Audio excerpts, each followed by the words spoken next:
Pois é, minha gente, futebol tem as suas histórias bonitas e algumas paradas parecem serem escritas, né, por um roteirista que vê beleza em alguns aspectos da vida, né? E talvez o jogo aqui no estádio José Alvalade entre Portugal e Irlanda não pudesse ter um roteiro tão bonito se a gente colocar em perspectiva toda a história que essa seleção portuguesa carrega desde o falecimento de um dos seus principais jogadores, Diogo Jota. E hoje quem decide o jogo foi o melhor amigo de Diogo Jota, Rubem Neves, vestindo a camisa número 21 nas costas, a camisa de Diogo Jota, num jogo muito complicado para a seleção portuguesa. Parece que tudo, ou parecia que tudo, estava dando errado, inclusive com Cristiano Ronaldo perdendo pênalti, inclusive com bola na trave no primeiro tempo, a Irlanda se defendendo muito bem.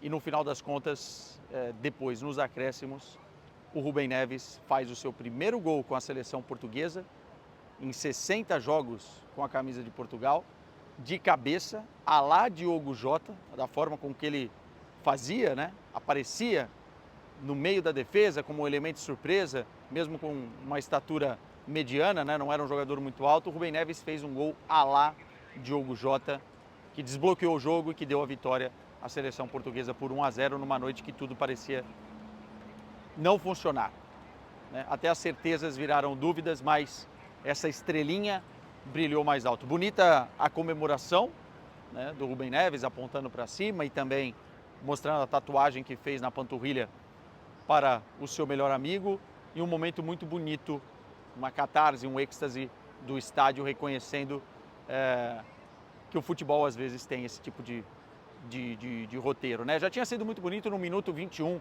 porque esse foi o primeiro jogo da seleção portuguesa em solo lusitano depois do falecimento do Diogo Jota. Já tinha sido bonito no minuto 21, em que o estádio inteiro aplaudiu por um minuto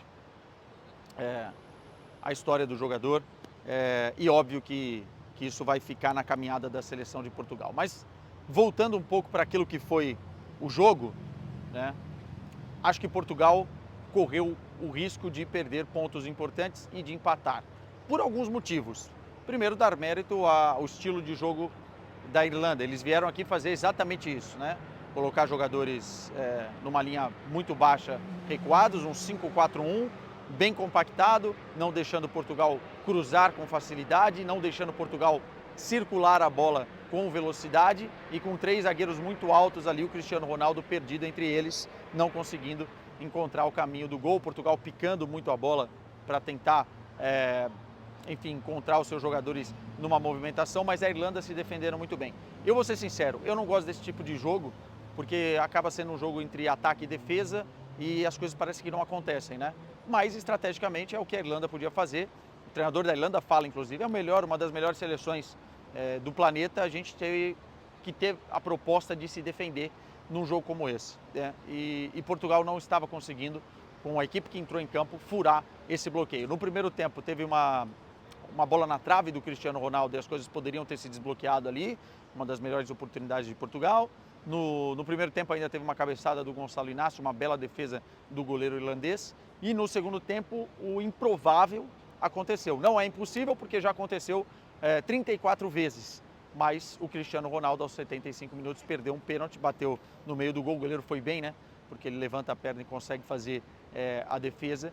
E nem o pênalti do Cristiano, que para mim, parêntese aí, é um pênaltizinho, né? Um pênalti que poderia não ter sido marcado, porque a bola bate no braço, mas ela bate no peito do jogador da Irlanda. O jogador está com os braços fechados, mas pela regra é o que é. Penalidade marcada e o Cristiano acabou perdendo, né? Já tinha perdido alguns recentemente e tal, mas enfim, a gente nunca espera isso do Cristiano Ronaldo, até pelo rácio, né? Pelo retrospecto que ele tem batendo penalidades. E aí, as mudanças do técnico Roberto Martínez. E eu faço algumas críticas aqui. Eu acho que ele poderia ter colocado o Gonçalo Ramos mais cedo, já que a Irlanda estava só se defendendo e quando atacava com 2 ou 3 jogadores, não demonstrava nenhum perigo. O Gonçalo Ramos poderia se bater ali junto com os zagueiros altos, né? E com 2 centroavantes faria mais sentido. Ele só coloca o Gonçalo Ramos no minuto 87, se eu não estiver enganado. Ele poderia ter, ao invés de colocar o Rafael Leão, ter colocado um outro jogador que precisasse menos de velocidade, menos espaço para criar jogadas. Acho que o Trincão tinha que ter entrado mais cedo. Acho que o Bernardo Silva fez um jogo muito abaixo do que se espera do Bernardo Silva. Pedro Neto de um lado, o Bernardo Silva jogando pela esquerda, não funcionou durante o jogo todo. Então acho que ele poderia ter feito algumas coisas diferentes para encontrar caminhos. Mesmo assim seria difícil porque a proposta de jogo da Irlanda é uma proposta muito ruim para qualquer equipe que queira propor, que queira jogo, que queira atacar, que queira agredir o adversário.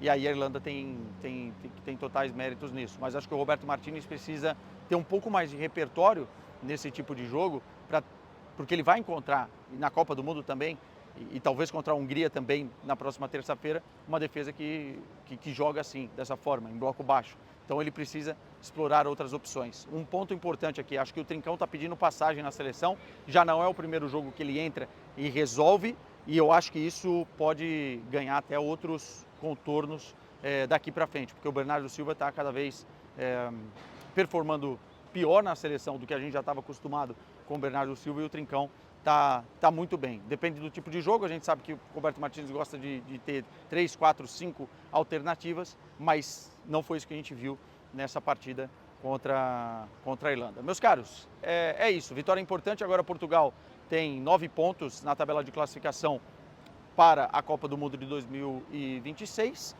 Se vencer a Hungria na terça-feira e a Armênia tropeçar, Portugal já pode garantir a classificação, o que daria muita tranquilidade para a data FIFA de novembro, né? Não ter que jogar para se classificar. Veremos o que vai acontecer.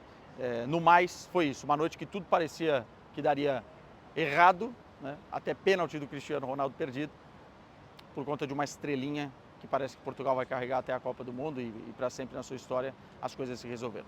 Tchau para vocês, até a próxima.